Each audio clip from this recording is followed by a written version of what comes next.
now. Hey, this is Willie Laganiere, and today's episode of What's Working Now to Increase Your Engagement on Facebook is on live and uncensored. Welcome, welcome, welcome. This is Willie Laganiere.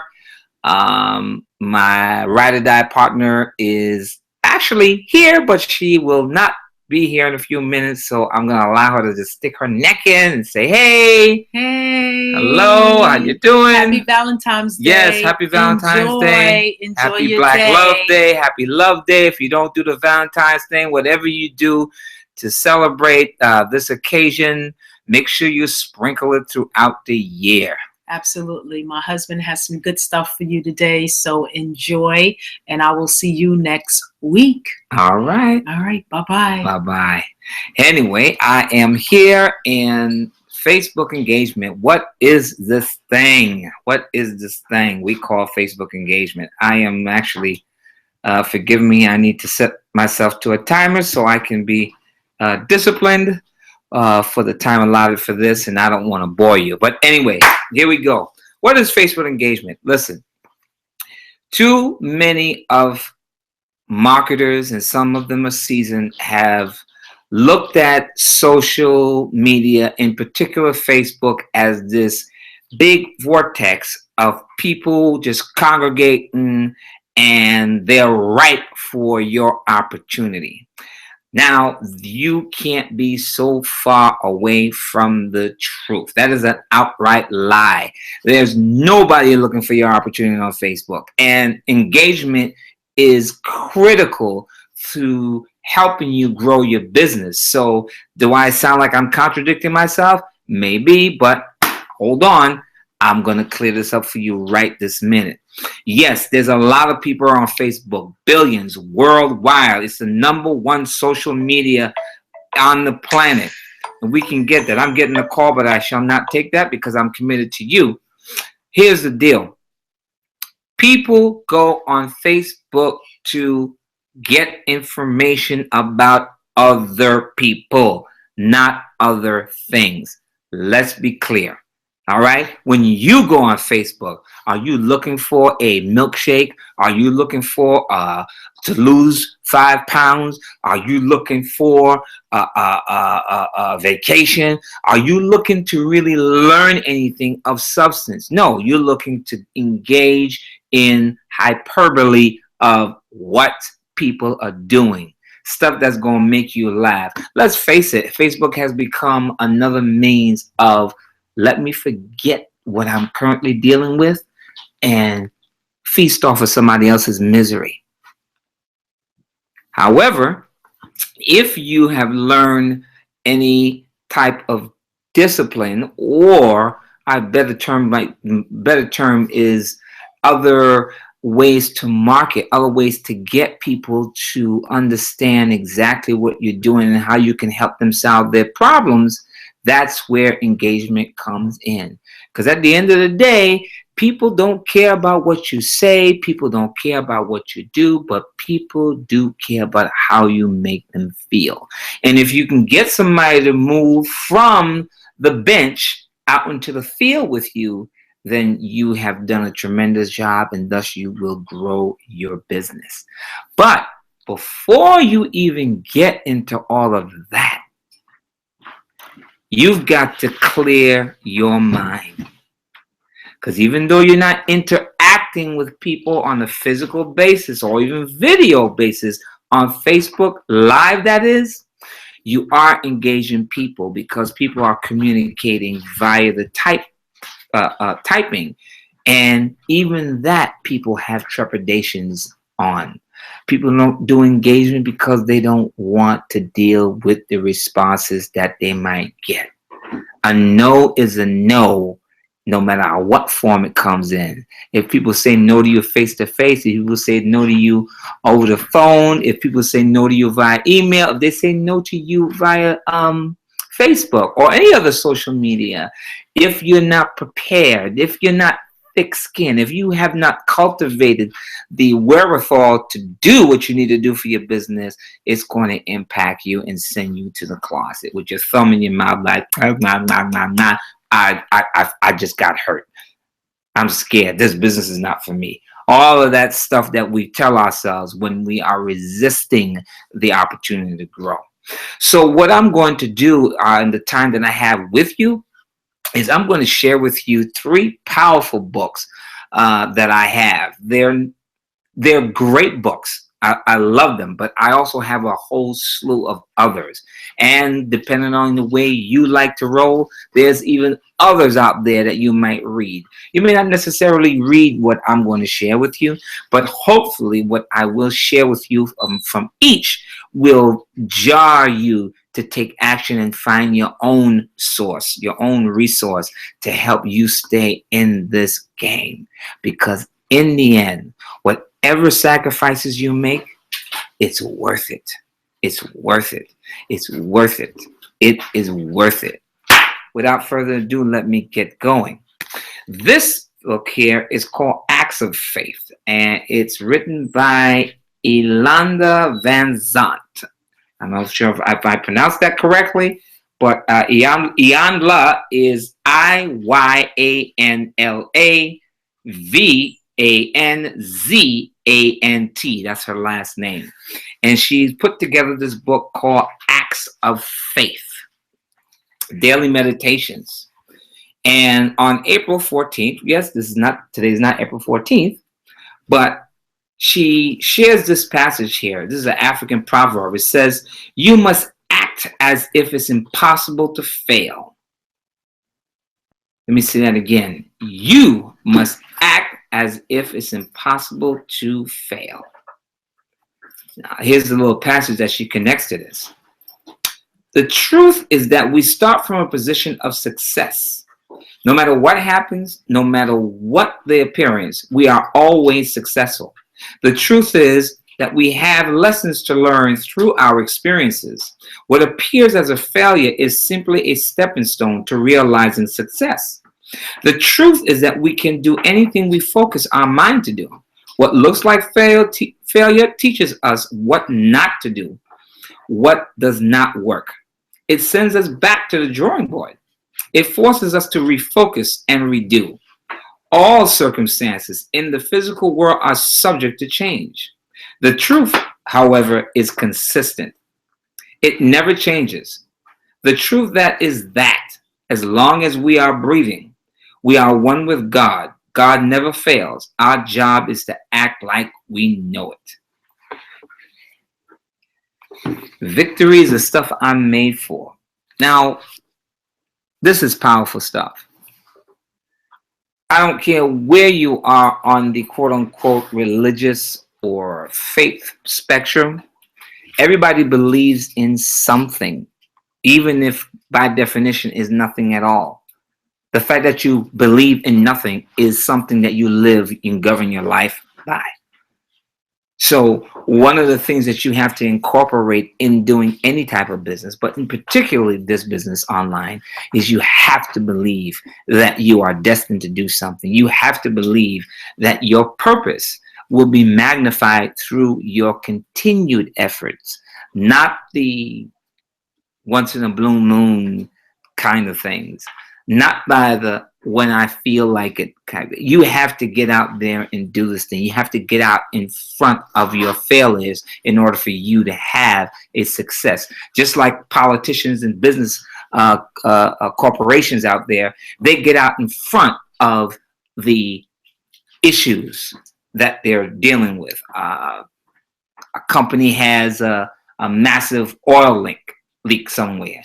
Their own negligence. They get out in front of it and talk about what they're doing to clean the mess up. A politician gets out in front.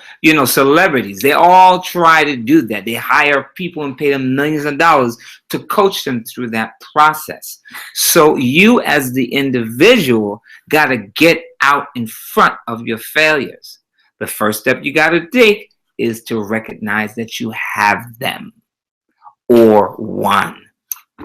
Recognize it for what it is and meet the challenge of fighting with it, getting out ahead of it. I know I don't like talking to people. Ask yourself why. Where did you learn that behavior from? Because it is a learned behavior. Once you can identify that, take action.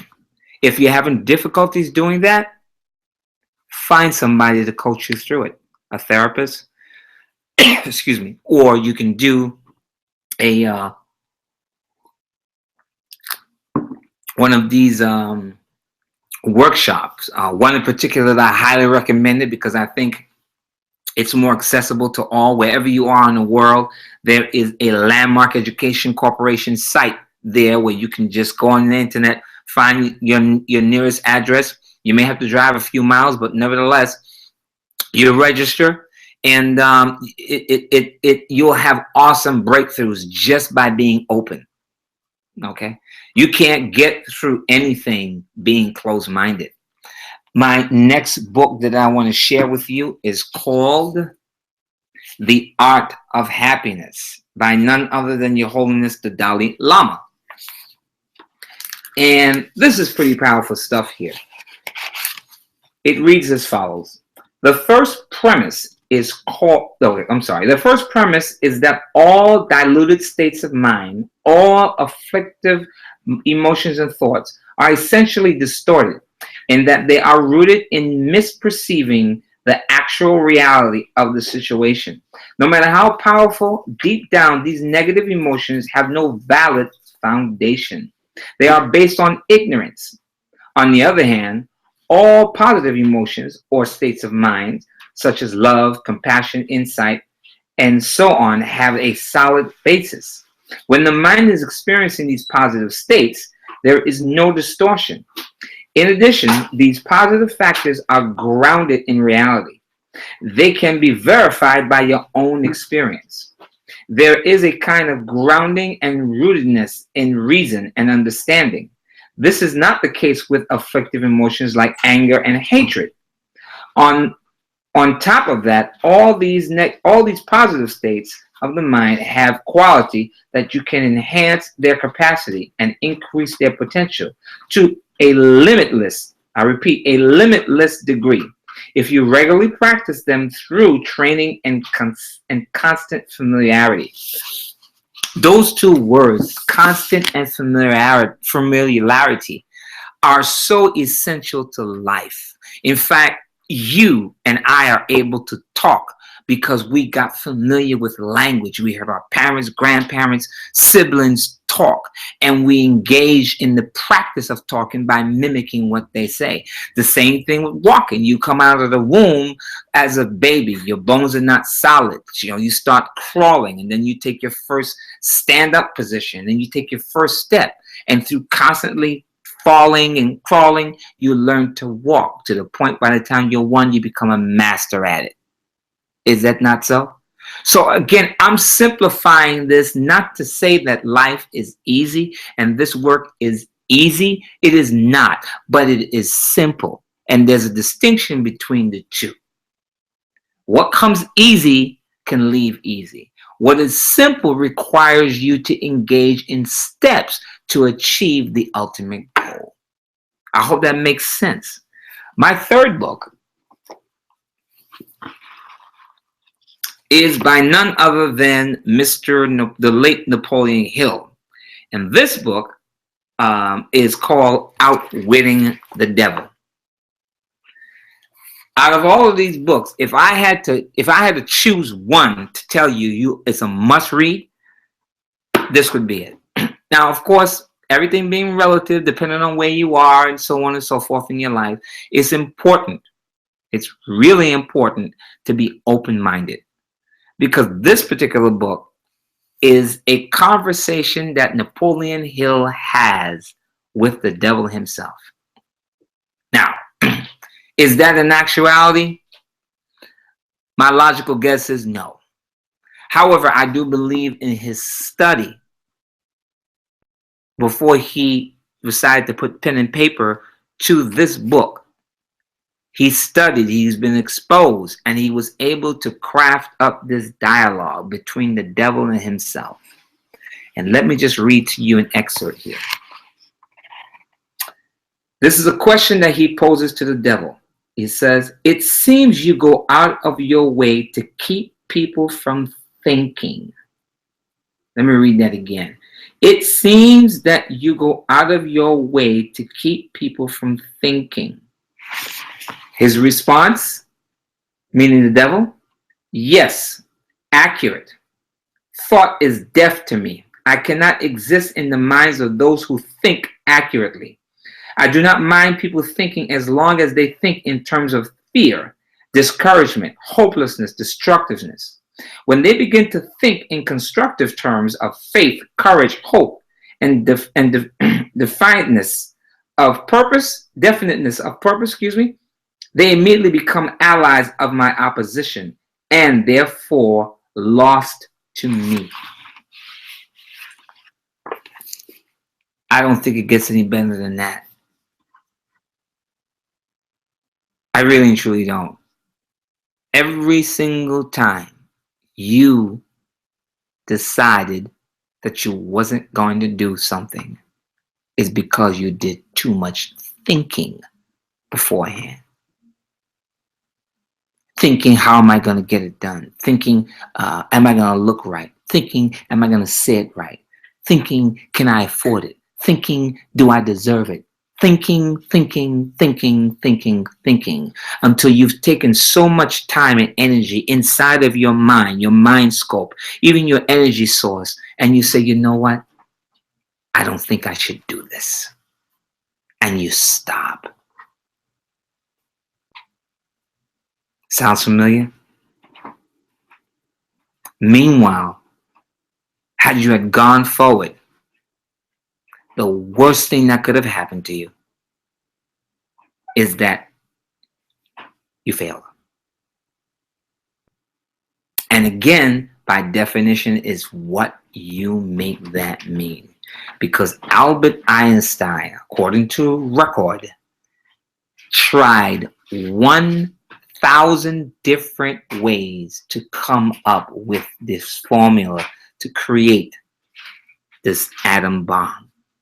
And in his mind, he discovered not 1,000 failures, but 1,000 ways that this thing didn't work. And when he found the one that he needed, he made history. After 1,000 times of trying something that didn't work, by all rights, I wouldn't blame him if he just stopped. 1,000 times. And again, I don't even know the process for each one, but to fail 1,000 times trying to find that solution, but he kept pressing and he eventually found it. And like I said, he made history. So why are you sitting in your chair listening to me and you know you haven't even put in a quarter of that, 0.5% of that effort to drive your business, to communicate to somebody on Facebook? No, I didn't forget about Facebook.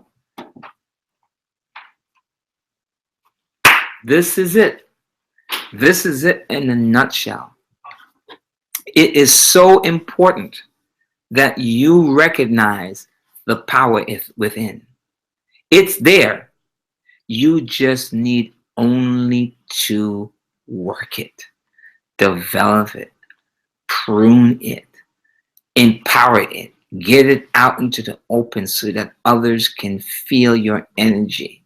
By the way, there's somebody who's not going to be able to eat tonight because you are not playing hard enough.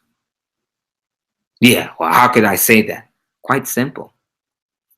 Because with all the numbers of people, different types of people in the planet, it is impossible for one individual to gain everybody's influence. However, your efforts could influence another and another, and another. And that's the power of multi-level marketing. It's not that pyramid garbage that people keep thinking that it is. It's not that I mentality that I'm at the top and I got to make sure I got people underneath me. That's not it. So back to Facebook again. If you move away from that type of thinking and you start putting out value instead of what you do, you help people anyway. People will get to know you, they'll get to like you, and they'll trust you. And guess what? They will also buy. But I think the biggest challenge that we have coming out of the gate of our new opportunity is that we've listened to all of the training schematics that teaches you how to win quick, how to score big fast. And that all has its place. But you gotta cultivate a following. You gotta cultivate people. You have to help people understand exactly what you're doing. There's a reason why you drive the car that you drive. There's a reason why you live in the place that you live. Because somebody you brought from cultivated a relationship with you. Even if it was for the first time, the way he or she explained to you how that car, you already did all your research on that Camry. You read every book, but that person took the time out to share some stuff that you couldn't find in the book. He or she taught you the safety features of the car. All of that stuff that really ranks high in your subconscious mind in terms of quality, safety, and all of that stuff. And that's why you bought that car. It had nothing to do with the Toyota name. Not really. You needed a human experience. You needed somebody to in this case, not shorten your learning curve because you've done the research, but sweeten it. Powerful stuff, huh? Yeah, that's really how it works. That's really how it works. And it's your responsibility to cultivate that in yourself at your own pace and become a master of your thoughts, master of your actions, and master of your success. That's your responsibility, nobody else's. Not your upline, not the company boss, not your wife or your husband, your children. It's your responsibility. And with your pure intentions, your intentionality, you can make that happen. It's a process. Go through it. Go through the process. Do not deny the process. Respect it, and it will reward you. The marketplace will reward you. That's all I got for you. I hope you found value in this. We'll see you next week as we engage in another topic. If you have questions, feel free to look us up on Facebook, or you can reach out to me directly at my cell phone number is 718-564-3212. And some of you folks who are shy, you want to communicate to me, I am on Skype. My offer 2011. That's MAAFA 2011. Or you can email me at willie@willielegenier.com. That's WILLY at WILLYLEGAGNEUR. Let me repeat that. LEGAGNEUR. Love to hear from you. Make comments, share this with somebody, and let's rock it for 2016. March is around the corner. Next thing you know, a quarter of the year will be gone. So let's do it. See you next Sunday. And thank you so much for watching and listening. Ciao.